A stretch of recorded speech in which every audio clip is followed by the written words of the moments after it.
जिसने मौन रहकर ये अधर्म होते हुए देखा, उन्हें उनके मौन रहने का दंड मिलेगा। श्राप है ये अग्निसुता द्रौपदी का।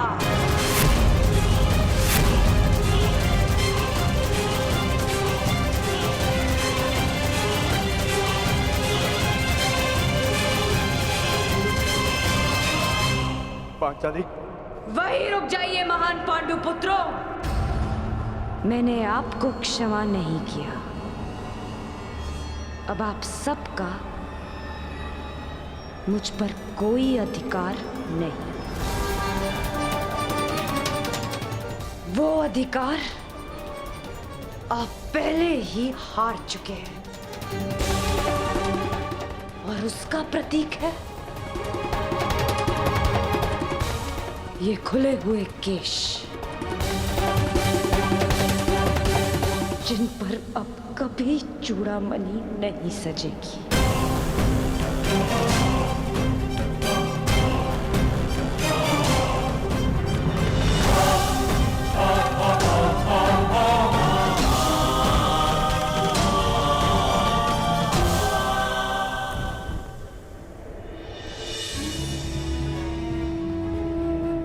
अपना जीवन दांव पर लगाकर स्त्री संतान को जन्म देती है। पुत्र के जन्म में अपना नया जीवन खोजती है। पीड़ा के उन पलों में भी उसकी आंखों में दुख के अश्रु नहीं होते। मुख पर प्रसन्नता, मन में संतोष होता है। और बदले में हम पुरुष उसे क्या देते हैं? पुरुष के किए गए हर कार्य का दंड अंततः स्त्री को भुगतना पड़ता है। क्यों? राम को दंड देने के लिए सीता का हरण होता है। सीता को ही अग्नि परीक्षा क्यों देनी होती है? युद्ध पुरुष करता है और पराजित स्त्री होती है। वीर गति पाकर पुरुष स्वर्ग भोगता है और विधवा होकर स्त्री नरक भोगती है। क्यों? क्यों पुरुष का अहंकार जगता है और स्त्री की स्वतंत्रता को सुला दिया जाता है? जुए में, मदिरा के मद में धन पुरुष खोता है और भूख स्त्री के भाग्य में आती है। क्यों? विवाह के पश्चात स्त्री सौभाग्यवती बनकर घर में आती है और उसके मस्तक पर सिंदूर के रूप में उसके पति की दासी होने का चिन्ह लगा दिया जाता है। अपनी इच्छा से 100 पत्नियां रखने वालों को पराक्रमी समझा जाता है और दुर्भाग्यवश एक से अधिक विवाह करने वाली महिला को वैश्या कहकर पुकारा जाता है। क्यों? पुरुष असफल होकर संसार का त्याग करता है और अपना घर संसार चलाने के लिए स्त्री को संघर्ष करना पड़ता है। क्यों हम पुरुषों के हर दुष्कर्म का फल स्त्री को भुगतना पड़ता है? जो जीवन देती है उसका अधिकार तो केवल आनंद, प्रसन्नता और सम्मान होना चाहिए। फिर उसका चीरहरण क्यों होता है? स्मरण रखना, जब तक स्त्री को मान, सम्मान और अधिकार मिलेंगे, ये सृष्टि फलेगी, फूलेगी, विकास होगा। और जब जब स्त्री का मान भंग होगा, जब जब उसका अभिमान पुरुष के दम तले कुचला जाएगा, तब विनाश होगा। हर बार एक नए रूप में एक महासंग्राम होगा, एक महाभारत होगा।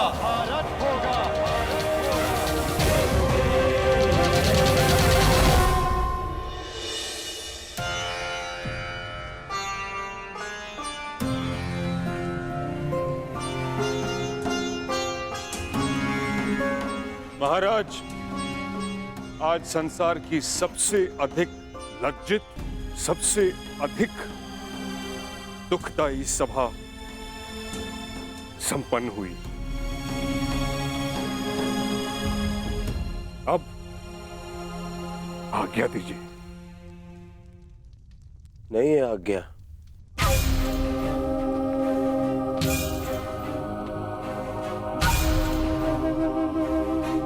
अब क्या शेष है?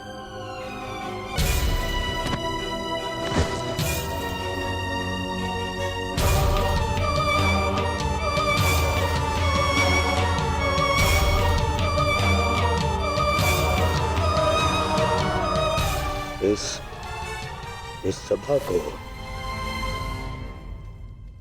अभी अपने महाराज का पिंडदान देखना शेष है।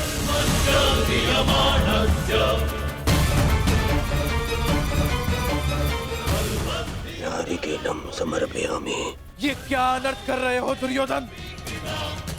अपने पिता का तर्पण कर रहे हो मेरे जीते जी। हाँ, आपका पिंडदान कर रहा हूं।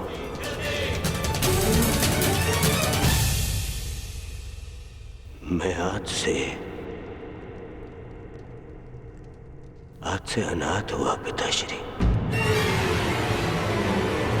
ये क्या मूर्खता है दुर्योधन? ये मूर्खता नहीं है, ये मेरे और मेरे पिता के मध्य का संबंध है जिसे आज मैं तोड़ रहा हूं।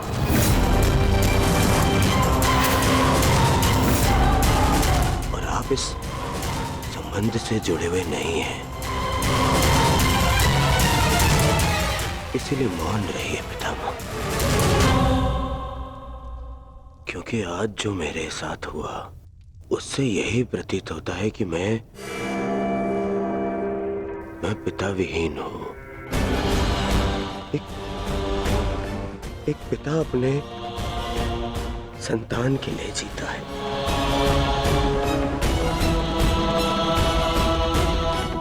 परंतु आज मेरे ही पिता ने मेरे ही साथ इतना बड़ा अन्याय कर दिया। क्या अनर्थ प्रलाप कर रहे हो दुर्योधन? मैं प्रलाप कर रहा हूं। एक सम्राज्ञी को द्यूत में दासी बना लेने पर इस सभा में सभी ने बहुत बड़ा चढ़ाकर कहा। सब मेरे विरुद्ध हो गए, परंतु मुझसे बिना किसी कारण के एक श्राप के भय से मुझसे इंद्रप्रस्थ छीन लिया गया, मेरा साम्राज्य छीन लिया गया। और इस अन्याय के कारक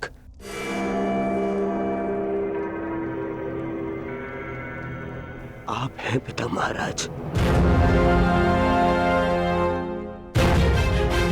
पहले पितामह के कारण हस्तिनापुर का विभाजन होने दिया आपने, और आज एक श्राप के भय से मेरा जीता हुआ साम्राज्य छीन लिया।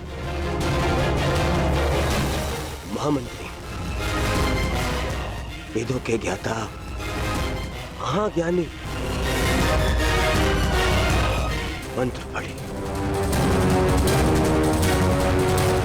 मैं आज अभी इसी क्षण अपने पिता का श्राद्ध करूंगा।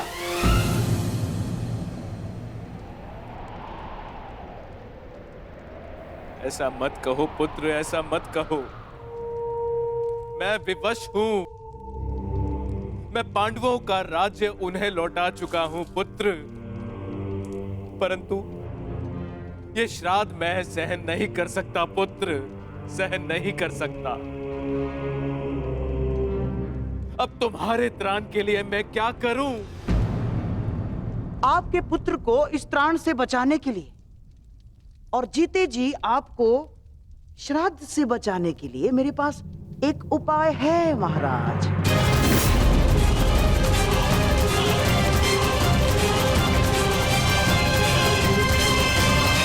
द्वार क्यों बंद हो रहा है? क्या मूर्ख कौरव इसी क्षण युद्ध चाहते हैं। प्रणिपात श्रीमान, महाराज ने आपको स्मरण किया है और लौटने के लिए निवेदन भी किया है। कह दो उनसे हम नहीं आएंगे। अब ना हमें उनका निमंत्रण स्वीकार है और ना ही निवेदन। ये निवेदन नहीं है अनुज। यदि ये निवेदन होता तो द्वार इस प्रकार बंद नहीं होता। ये आदेश है। तुम्हें आदेश और ये द्वार दोनों तोड़ दूंगा। हम लौटेंगे तो बस युद्ध के लिए। नहीं अनुज भीम, नहीं। ताश्री हमारे बड़े हैं। यदि उन्होंने आज्ञा दी है तो हमें जाना होगा। ये आज्ञा नहीं है भ्राताश्री, जाल है और हमें इसमें नहीं फंसना है।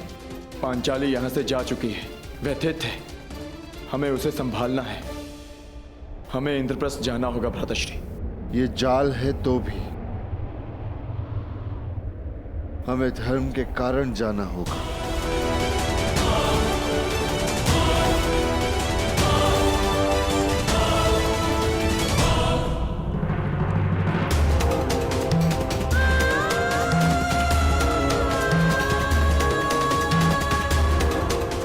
पुत्री, रुक जाओ। इस अनर्थ का दंड अवश्य दिया जाएगा कौरवों को। यदि मन में क्लेश हो तो मुझसे बात करो, तुम्हारा मन हल्का हो जाएगा। परंतु इस तरह स्वयं को मत जलाओ। पांचन, पुत्री वहीं रुक जाइए माताश्री। ये द्वार मेरे और आपके मध्य की सीमा है, इसे पार मत कीजिएगा। पांचाली को एकांत चाहिए।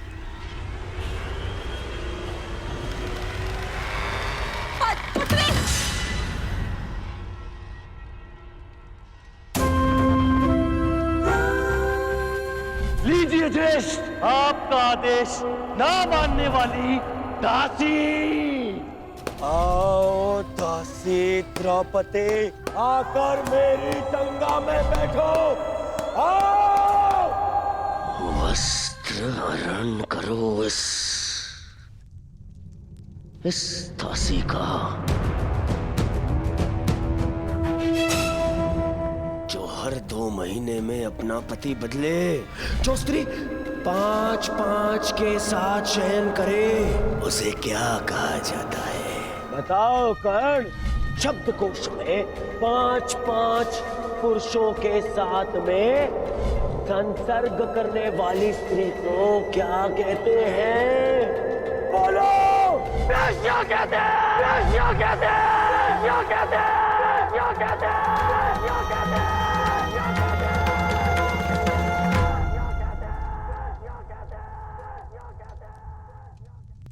सैनिक, दरवाजा तोड़ दो। पांचाली। ये द्वार द्रौपदी के मन का है बुआ। ये यातना से नहीं खुलेगा, ना ही बल से टूटेगा।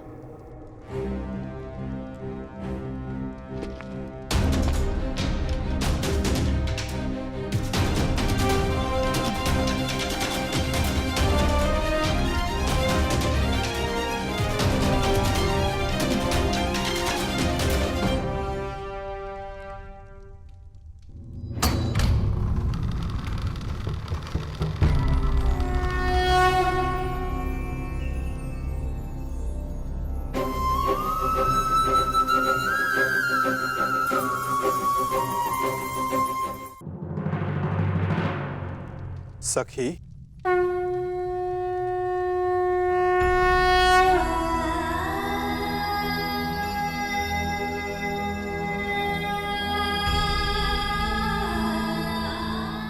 चले जाइए सखा, भीतर मत आइएगा।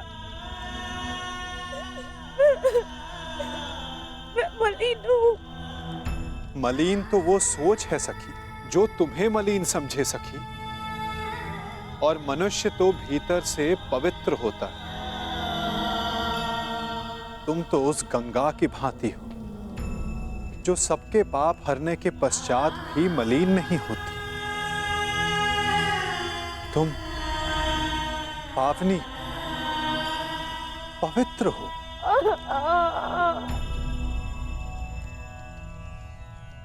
चले जाइए केशव। मेरे संताप का ताप बहुत तीव्र है।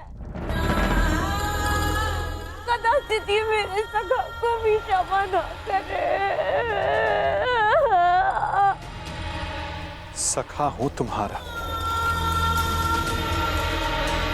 तुम्हारे सुख दुख हानि लाभ में बराबर का भागीदार हूं मैं। तुम्हारे सुख में आनंद किया और आज अपने हिस्से की पीड़ा तुमसे लेने आया हूं, तो अपने भागीदार को उसका अधिकार नहीं दोगी सखी?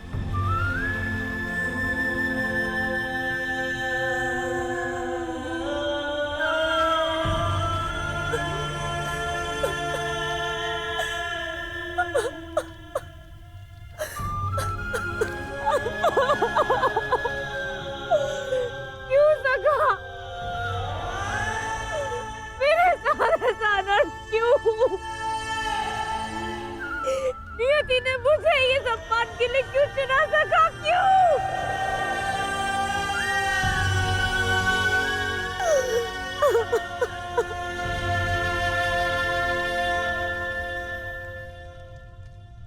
क्यों?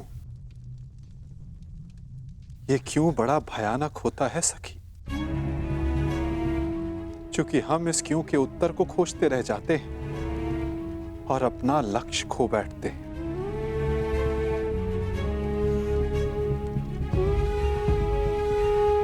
वो बालक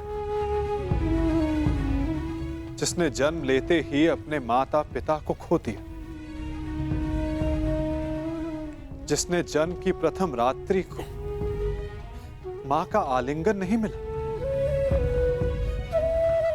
ज्वार खाते यमुना का आलिंगन मिला, यदि वो बालक नियति से इस क्यों का उत्तर मांगता, तो क्या मथुरा और गोकुल की नियति को बदल पाता?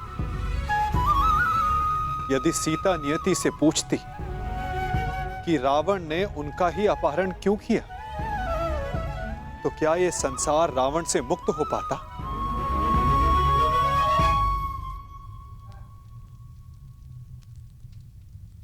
जो कल बीत गया सखी, यदि उसका दुख वर्तमान में मनाओगी तो अपने भविष्य को खो बैठोगी।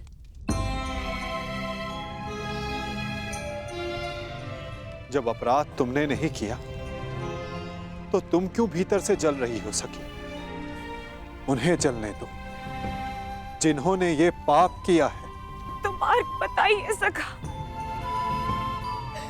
मन में धधकती इस अग्नि को शांत करने का मार्ग दिखाइए केशव। क्षमा कर दो, क्षमा कर दो सखी।